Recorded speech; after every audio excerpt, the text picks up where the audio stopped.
Ricky Adrian Devgan. Nah, kalau tadi kita udah sempat melihat ya, saya sempat ngobrol sebentar sama Ricky.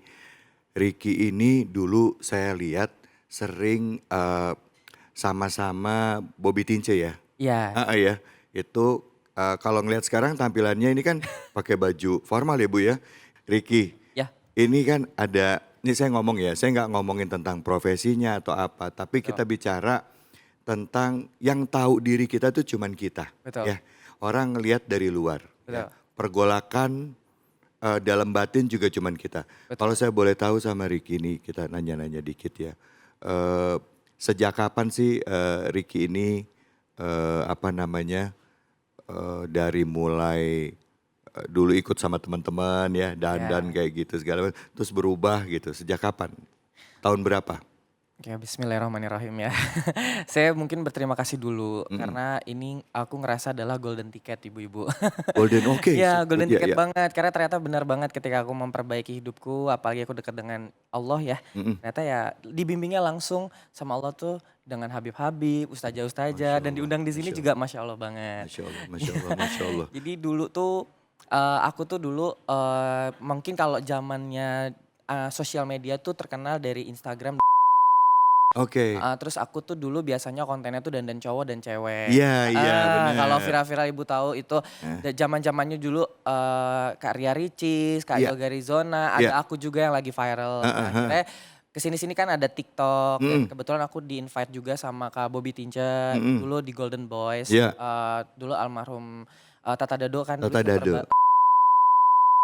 jadi Oh ikut Golden Boys. ikut juga di situ. Aku generasi kedua. Oh generasi keduanya, Dan oke. Heeh. kita dan aku keliling Indonesia alhamdulillah banget Mm-mm. dengan show-show, dandan seperti perempuan itu, pekerjaan sih. Suatu Oke, pekerjaan, namanya oke iya. dan acara ulang tahun, wedding Mm-mm, gitu mm-mm, mm. dan, ya qadarallahnya, menyenangi ya jadi aku bekerja itu dulu di hotel sudah 7 tahun, Mm-mm, tapi saya, double job.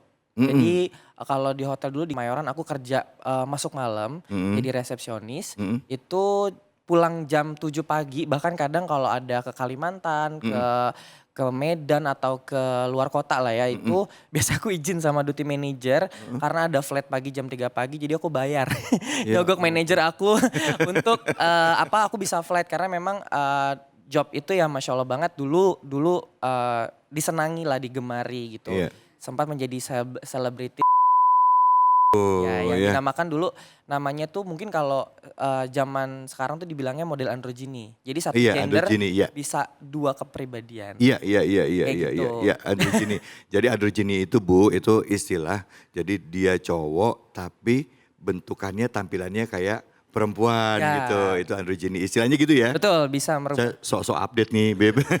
Masya Allah. Istilah Baru anak-anak tahu zaman saya. sekarang itu luar binasa. Ricky, kalau kita ngomongin dalam konteks agama ya, betul agama manapun dan secara sosial kita mengenal itu ya laki-laki dan perempuan. betul. Laki-laki ya sama perempuan, perempuan ya sama laki-laki. Laki. Ada juga tapi loh dalam kehidupan nyata ya, Ya, yang perempuan suka sama perempuan, ada nggak Bu? Ada. Laki-laki suka sama laki-laki, ada nggak? Ada.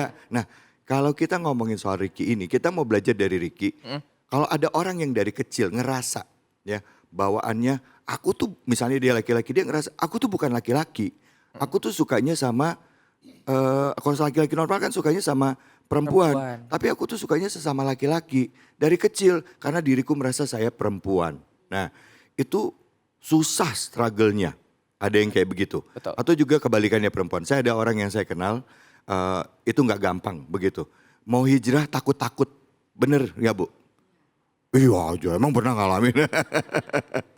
Mau hijrah itu takut, takut salah. Mau sholat bingung. Betul. Kalau yang laki-laki udah dandan ke perempuan-perempuanan, dia bingung. Sholatnya pakai mukena apa enggak?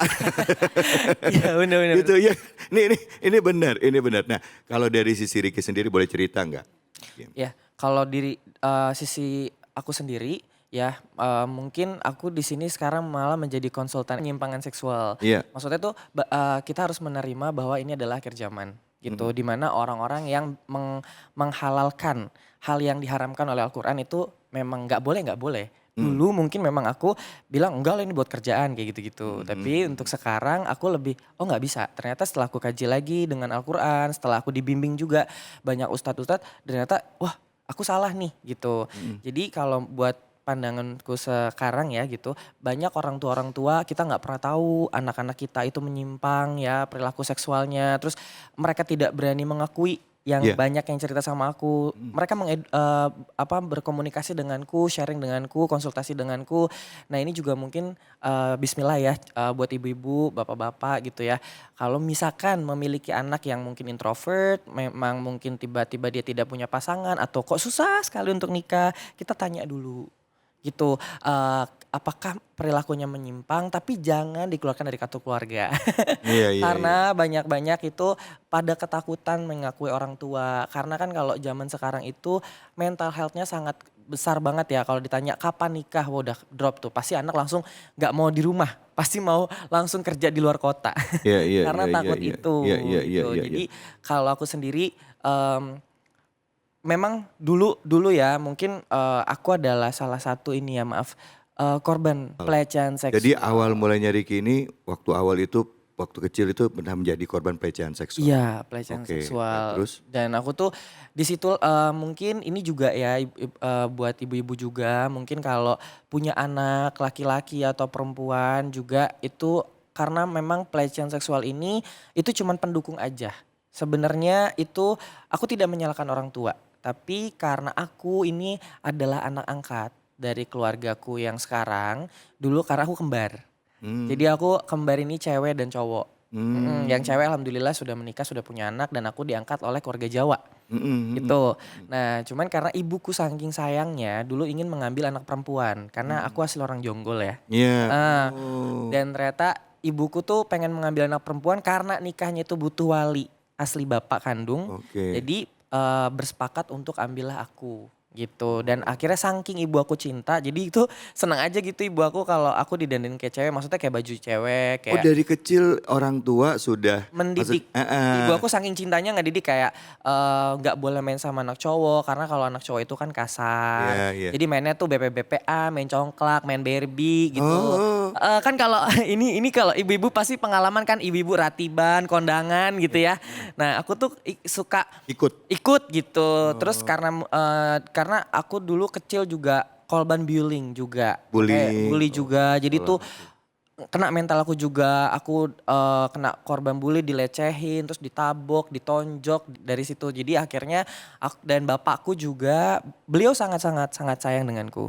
Cuman beliau agak tidak menunjukkan aja, lebih ke biasa aja Mas. Tapi sayangnya tuh tindakan aja. Jadi aku ngerasa kurang figur dari seorang ayah. Mhm. Jadi aku melampiaskan itu ke laki-laki. Hmm, Tuh. jadi merindukan figur ayah, ketemu ada laki-laki dewasa, Betul. ngerasa nyaman. Betul. Dan kebetulan laki-lakinya ini juga sama-sama apa dia ngerasa juga dia juga punya kelainan Iya, penyimpangan juga. memang memiliki kelainan Udah penyimpangan. akhirnya yang anak-anak kecil butuh bimbingan akhirnya jadi ke bawah. Terus Betul. lingkungan pergaulannya juga di situ-situ juga Lingkungan pergaulan dari Ricky. sebenarnya kalau mungkin kalau dibilang kecil itu menurutku nggak ada ya, Mhm, penyimpangan seksual dilahirkan jadi penyimpangan seksual itu tidak ada. nggak ada, oke. Tidak ada sebenarnya. Itu kalau ada beberapa yang konsultasi denganku tapi ini rasa ini udah ada, ya kita Mhm, lawan, itu setan gitu. oke. Kalau sekarang,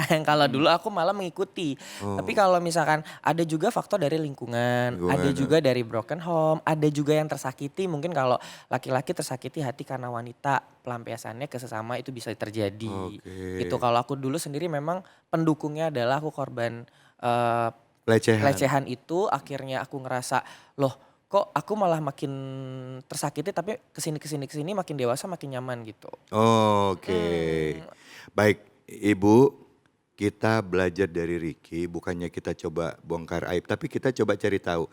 Karena permasalahan ini bisa jadi ada di lingkungan terdekat kita. Bisa jadi anak kita, bisa jadi tetangga kita, bisa jadi keponakan kita. Karena anak-anak zaman sekarang mereka itu cenderung nyaman dengan diri sendiri, ya kan? Jadi nutup, ya betul kan? betul. Ternyata dia di luarnya dia ngerasa lebih bebas jadi diri sendiri, ya kan gitu. Padahal harus ada orang tua yang selalu bisa dampingin anak ya. Betul. Cerita kadang-kala apalagi kalau misalnya korban pelecehan seksual, takut loh cerita Bu. Takut mau ngomong itu takut, ya gitu. Betul. Nah, titik baliknya. Karena saya udah ngelihat cerita udah, ngelihat dandan juga udah pernah, ya kan? Jadi drag queen udah. Kapan titik balik seorang Ricky sehingga akhirnya oke, that's it. Ini dia waktunya harus berubah. Masya Allah, Bismillah ya. Jadi titik baliknya itu aku memang alhamdulillah banget ketika aku berhijrah. Ustadz Ahilman Fauzi. Ahilman Fauzi. Ya. Oh yang quote-quote-nya beredar viral Iya itu. betul. Jadi aku waktu dulu nangis-nangis gitu ya. Jadi titik baliknya tuh dari ibuku meninggal. Ibu. Jadi alhamdulillah gitu ya. Aku sebagai anak tuh jadi anak yang jujur. Jadi mau aku penyimpangan seksual pun aku jujur ke ibuku karena aku kurang dapat figur dari seorang ayah gitu. Jadi ibuku tidak marah, cuman kayak le kenapa kok gini le gini gitu. Aku namanya orang Jawa kan ngayomin gitu.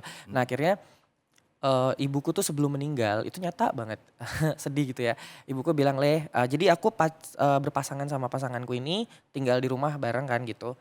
Aku nggak pernah mabok, aku nggak pernah ngerokok, aku nggak pernah bandel, nggak pernah alhamdulillah. Cuman kayak kurang figur bapak aja. Terus ibu aku sebelum meninggal 3 bulan bilang kalian berdua jangan berpacaran. Kalian berdua itu fitrahnya laki-laki, jadilah adik kakak. Mungkin dulu kalau aku belum bisa dibilangin marah, nggak terima. Tapi nyata 3 bulan kemudian ibu aku meninggal, baru aku sadar, wah hancur berkeping-keping tuh. Berkeping-keping bahwa ternyata apa yang diucapkan oleh Ibu. ibu itu benar banget. Dan kalau ditanya kenapa bisa hijrah, bukan aku orang yang baik. Mungkin doa dari seorang ibu yang tulus Allah. dan sekaranglah dikabulkannya. Ini juga karena rahmat Allah. Jadi temenku yang dulu umur 19 tahun, kita lagi zaman-zamannya duniawi, senang mencari pergaulan, lebih terkenalnya tuh mencari hal nikmat dunia. Ternyata mereka meninggal gitu. Dan aku, ibuku, ada nama temanku, ada Mame, ada namanya Sofi gitu. Kita dulu foto-foto bahagia bareng, tapi ternyata mereka meninggal dan aku mikir setelah ini endingnya siapa kalau nggak aku. Jadi pada akhirnya akulah yang mengsodakokan subuhkan mereka, mengamalkan sodako infak untuk mereka. Ya Allah. Gitu. Dan Masya Allah. yang Kak Hilman ngajarin aku gini, aku bingung waktu itu ya, gimana caranya memperbaiki kehidupanku yang sudah berantakan ini gitu. Iya, iya. Nah Allah tuh menguji kita sesuai dengan apa yang kita sukai. Iya. Mungkin setelah ibuku hijrah hawa nafsu itu tidak terjadi, aku sudah bisa menahan. Ujian kedua adalah hedonisme, kesombongan diri. Aku sombong, dulu aku sebagai manajemen artis, aku juga kerja di stasiun TV juga, beberapa stasiun TV juga jadi manajemen, jadi agency. Dan aku menggampangkan sesuatu dan akhirnya aku punya hutang 2 miliar sama investorku dan itu wah saking besar sampai nggak tahu mau gimana. Tapi kadarullah ketika kita memang niat, jadi aku waktu itu masuk pondok pesantren di Lirboyo, di sana juga dibantu sama fans namanya Ija. Tapi sebelum ke pesantren aku kena mental health, sempat mau melakukan Selesai. bunuh diri lah ya gitu. Selesai dulu. Dan ternyata ada namanya Mawar, Ustazah Mawar ke Lampung diobatin sama Kak Hasan. Lalu di sana terus ke Pondok Lirboyo ketemu sama Gus. Gus bilang ketika kamu memiliki kesalahan, kamu wajib meminta maaf. Akan dibukakan rezeki, kamu akan terbuka. Dan itu benar, nyata kebuka. Minta maaf ke siapa? Kenapa? Minta maaf. Minta maaf kan aku kan punya utang sama bos aku karena takut minta maaf dipidana. sama bosnya. Jadi aku nggak berani ngomong, jadi aku kabur gitu. Tapi akhirnya ketika aku minta maaf dengan bosku, itu benar dibuka rezekinya. Dan aku memperbaiki sholatku, kata Hilman, perbaikilah sholatmu maka kehidupanmu akan diperbaiki Allah Subhanahu Wa Taala. Dan itu nyata selama aku di Lirboyo itu 4 bulan. Jadi aku selama hampir 1 tahun ya di Lirboyo, aku boyong, aku langsung ke kampung Inggris, aku sodako subuh tuh tiap pagi. Pokoknya aku memperbaiki sholatku tuh, ibadahku, tahajud, duha, baca surah wakil dan yang lain. Aku di dalamnya itu karena aku mikir gini, aku punya utang besar nih, nggak tahu gimana ngeluarinnya. Aku sodakoin subuh, ya Allah berikan jalan hamba ke Amerika. aku kerja di Amerika. Nggak nyangka banget. Dan disitulah malah aku ketemu Islam bukan di negaraku. Mungkin ini circleku kali ya, Bib Ustadz. Circleku adalah penyimpangan seksual semua, begituan semua. Jadi ketemunya begitu. Nah ketika di Amerika itu kan terkenal penyimpangannya banyak. Iyalah. Aku nggak ketemu. Karena niatku adalah bayar hutang, aku lillahi ta'ala karena Allah ta'ala. Dan sholat tahajudku lebih baik di luar negeri kemarin. Makanya pas kemarin minta pulang ke Indonesia. Jadi sekarang nih dulu senang bermaksiat kakiku ya. Kalau sekarang tuh kalau gak sholat 5 waktu di masjid itu sedih malah nangis. Gitu. Kayak itu sih titik baliknya tuh di situ. Masya Allah Muhammad. Baik Habib, kira-kira bagaimana Habib? Apa yang Habib mau nanya atau Habib mau menanggapi, silahkan Habib. Iya mungkin, nanggapi dulu. Jadi bismillahirrahmanirrahim. Pertama saya ucapkan jazakumullah khair, barakallahu fikum kepada Mas Riki yang luar biasa. Tadi perjuangannya ibu-ibu sekalian kita dengarkan. Nah yang kedua saya ingin menanggapi. Yang pertama adalah pelajaran yang bisa kita ambil. Bahwa pendidikan pertama itu di rumah. Gitu ya. Al-ummu madrasatun. Ya, kata para ulama, ibu itu adalah sekolah yang pertama. Gitu ya. Tadi kita lihat, ya ini buat pelajaran kita ibu-ibu dan sebagainya. Bahwa kalau kita punya anak, kalau perempuan ya jadikan perempuan. Jangan tadi ya misalnya di ini kan. Jadi sebenarnya bukan kesalahan Riki gitu ya, tapi dari banyak hal. Jadi ibu. Yang kedua apa? Ketidakhadiran ayah. Dalam kaitan memberikan kasih sayang, perhatian, ngajak ngobrol. Bapak itu bukan hanya kerja doang kerjanya. Tapi juga harus hadir untuk anaknya. Ya berikan kesempatan jalan sama-sama, misalnya makan sama-sama. Itu akan membuat anak itu merasa lengkap. Gitu ya. Kalau dia lengkap kasih sayang di rumah, dia nggak akan nyari di luar. Gitu ya. Itu nomor satu. Yang kedua tadi kita juga dapat pelajaran tentang lingkungan. Ya. Dikatakan almar'u ma'adini khalilih. Kata baginda Rasul SAW, manusia itu tergantung agama teman-temannya. Kita lihat tadi dari Riki. Ya, ketika awal temannya yang ngebully, temannya yang jahat, yang temannya yang nauzubillah sampai terjadi dilecehkan seksual segala macam. Akibatnya apa? Beliau korban. Gitu ya. Kenapa? Karena lingkungan yang nggak baik. Tapi kemudian apa yang terjadi setelah beliau pindah dari lingkungan yang tidak baik tadi, ya, ke Lirboyo, ketemu dengan guru, ya Hilman, ada Gus, ada siapa tadi ya disebutkan, ustazah dan sebagainya. Apa yang terjadi? Berubah. Tidak ada kata terlambat untuk tobat. Ya, ingat manusia itu dikatakan inna nafsa la'ammaratum bisu. Ya, hawa nafsu manusia itu selalu cenderungnya ke keburukan. Maka caranya apa? Teman-teman yang baik. Ya, ketika lingkungan baik dan sebagainya, akhirnya kemudian beliau berubah jadi baik. Dan yang terakhir tadi dikatakan ini juga pelajaran buat kita. Kita kalau misalnya dari diri kita sudah berusaha untuk baik, kita niat baik, ya kemudian kita berdoa sama Allah, berusaha untuk baik. Hatta tadi beliau katakan di tempat yang mungkin sarangnya kerusakan, itu Allah jaga beliau. Malah nggak nemuin yang namanya buruk di tempat kita yang orang sholat dan sebagainya, malah nemukan. Kenapa? Karena tadi beliau berusaha untuk berbuat baik, maka Allah itu akan memudahkan. La yughayyiru ma biqaumin hatta yughayyiru ma bi anfusihim. Allah tuh nggak akan ngubah satu kaum sebelum kaum itu berusaha berubah. Demikian mungkin 3 pelajaran. Terima kasih banyak Habib. Silakan Ustaz. Baik, Masya Allah dari cerita dari Mas Riki ini luar biasa, jadi pelajaran berharga buat kita yang ada di studio dan pemirsa yang ada di rumah. Tadi menyampaikan apa yang disampaikan oleh Habib Nabil terkait persoalan lingkungan.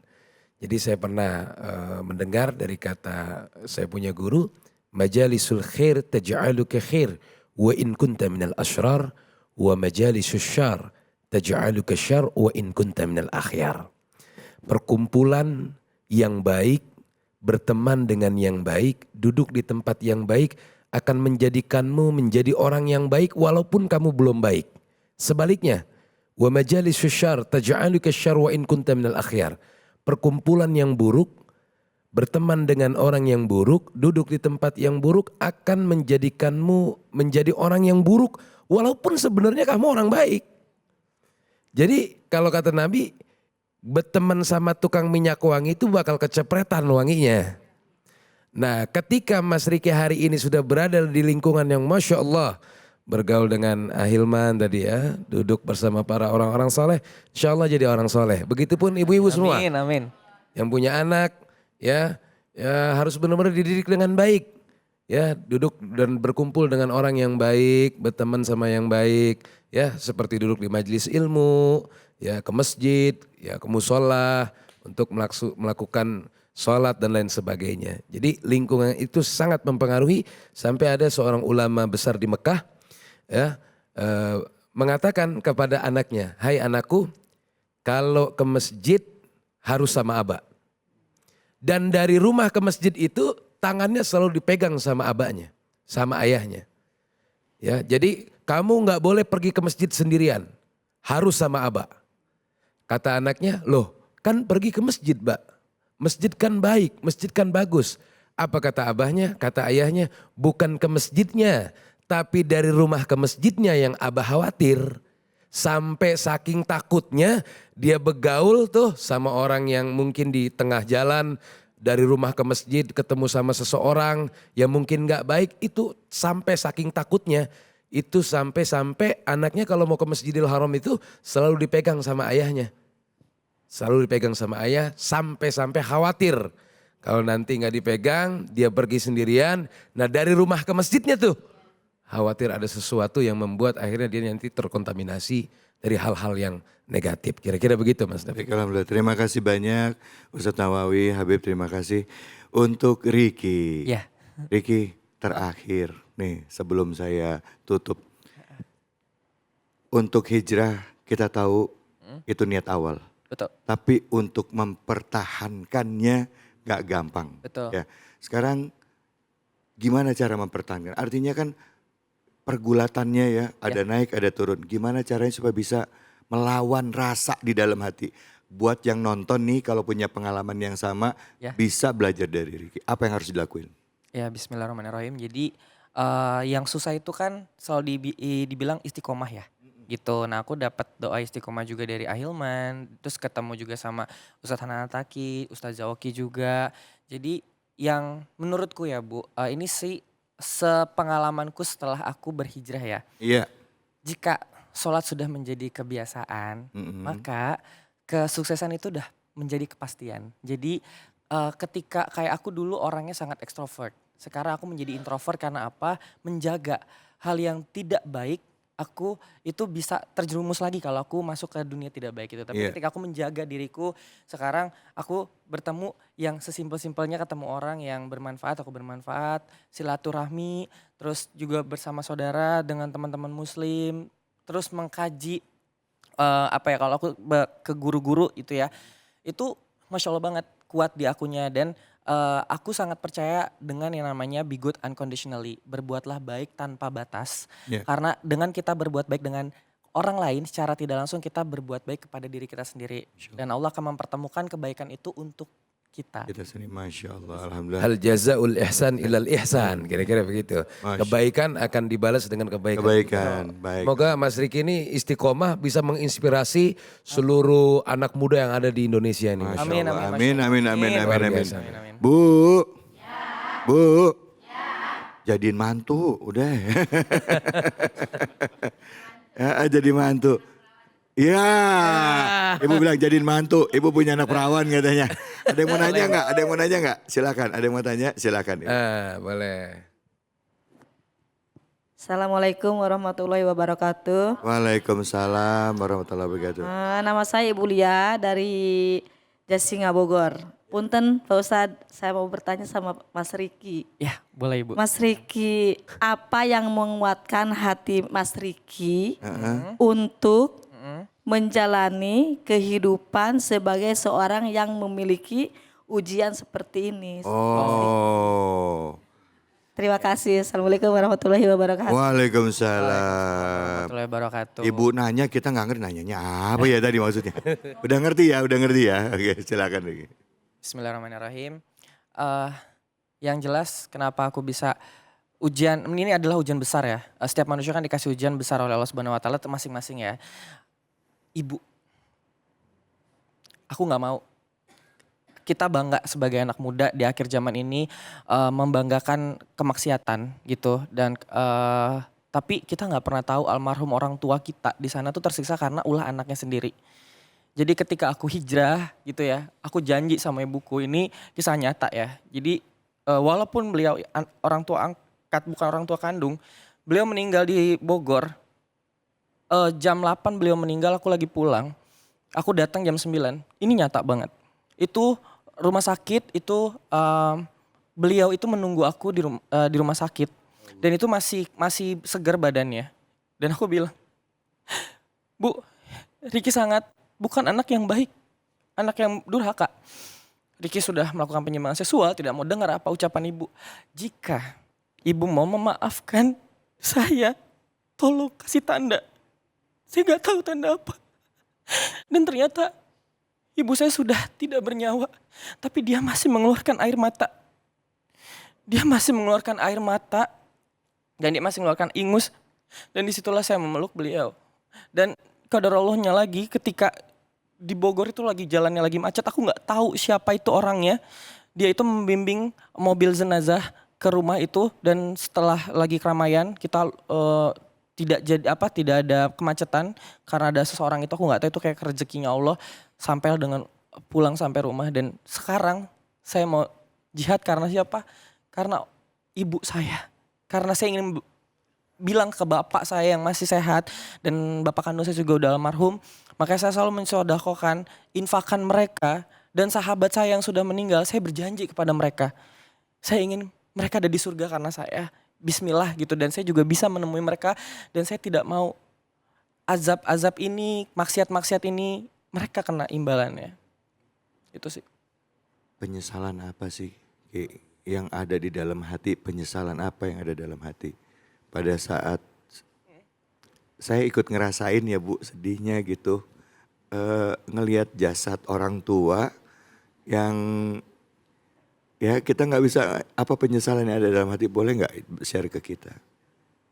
Apa penyesalannya? Ini menurutku ya, aku pikir menjadi seorang anak muda, ketika kita ninggalin Allah itu enak, nikmat, bener. Dunia enak, aku punya apa aja bisa, makan apa aja bisa, kemana-mana. Tapi ternyata setelah aku benar-benar ninggalin Allah itu malah salah, aku nggak dapat kenikmatan itu, malah aku makin berantakan. Jadi aku sangat menyesal. Di depan jasad ibu ngomong begitu, nyeselin itu semua. Nyeselin itu semua, dan aku hijrah itu di tahun 2016. Dan ya aku tadi bilang ujian, terus kita sebagai manusia itu ketika bilang hijrah, oke hijrah. Istiqomahnya yang susah. Allah menguji lagi dengan hal yang lain. Dan aku baru banget ya lepas dan menjadi perempuan kemarin, karena alhamdulillah banget Kak Bobi Tinci sekarang udah hijrah juga. Beliau juga udah punya umroh dan haji, tour travel di sana. Jadi aku termotivasi, bos aku udah hijrah masa aku enggak gitu. Dan akhirnya yang bikin semakin aku yakin percaya kepada Allah Subhanahu wa taala ya. Aku adalah seorang maksiat tapi doaku semua dikabulkan. Allah. Disitulah kekuasaan. Jadi aku sempat marah sama Allah gitu loh. Ya Allah, jika memang Engkau nyata, kabulkanlah doa hamba. Itu benar-benar mengabulkan, tidak satu pun tersisa, dikabulin semuanya. Masya Allah. Itu yang buat aku. Ya Allah, Allah pintu ampunannya begitu luas ya Allah. Berapa banyak dosa kita tapi kasih sayang Allah jauh lebih besar. Bib, kenapa sih Bib ada orang yang curhat gitu ngomong kayak apa Ricky, ujiannya kan itu. Tapi ada orang yang ujiannya setiap hari. Kayak itu terus, udah selesai sama lagi masalahnya kayak gitu lagi, selesai gitu lagi. Kenapa ya Bib ya? Kayaknya nih Allah apa sih maksudnya kok ujiannya sama terus gitu. Baik, iya. Mas David, Mas Ricky, Masya Allah tadi apa yang disampaikan jadi inspirasi buat kita semua ya. Artinya apa? Bahwa kita betapapun jauhnya maksiat, jangan pernah kita putus asa. Jangan pernah kita nyerah. Ada tempat untuk kembali. Nah lalu kemudian tadi pertanyaan Mas David, gimana ya orang kok terus-menerus diuji. Padahal itu mungkin buat kita itulah yang paling berat. Tapi kok diujinya begitu terus sama Allah. Hal yang sama terus. Iya jadi begini, kalau kita sekolah Mas David, Iya. itu kalau kita sekolah dikasih ujian kan. Nah ketika kita dikasih ujian, kalau yang lulus diuji lagi enggak? Enggak. Enggak. Kalau yang enggak lulus, Ujian lagi, ulang. harus ngulang gitu kan. Sampai apa? Sampai lulus. Sampai lulus. Nah begitupun Allah subhanahu wa ta'ala. Ini orang kalau dia belum lulus di bidang itu mungkin dia masuk neraka. Karena itu mungkin dosa besar seperti apa yang tadi disampaikan. Maka Allah begitu sayangnya sama Ricky. Ya, sehingga apa? Dikasih ujian terus menerus di bidang itu. Sampai terakhir tadi ibunya meninggal, itu titik balik beliau. Artinya apa? Begitu sayangnya mungkin hatinya hancur. Kenapa Allah menginikan ibu saya padahal saya masih mau berbuat baik. Tapi kata Allah, dengan itu kamu kembali kepada aku. Ya. Nah seringkali kita suuzon sama Allah. Kenapa begini, padahal disitulah Allah itu sayang sama kita. Dan gak ada yang lebih sayang kepada kita kecuali Allah. Demikian Mas David. Allahu Akbar. Terima kasih banyak Habib. Terima kasih banyak Ustaz Nawawi. Makasih banyak ya Ricky udah hadir. Sama-sama, Mas Terima kasih sudah menginspirasi kita semua. Dan juga buat semua pemirsa iNews dimanapun saja berada, kita belajar dari Ricky. Dan memang hal penting tadi guru kita sudah menyampaikan apa yang kuncinya adalah istiqomah. Bagi orang tua doakan terus anaknya. Karena doa itu insya Allah akan dikabulkan. Tidak hari ini, besok. Tidak besok diganti dengan yang lebih baik. Insya Allah jangan kemana-mana, tetap di sini di Cahaya Hati Indonesia.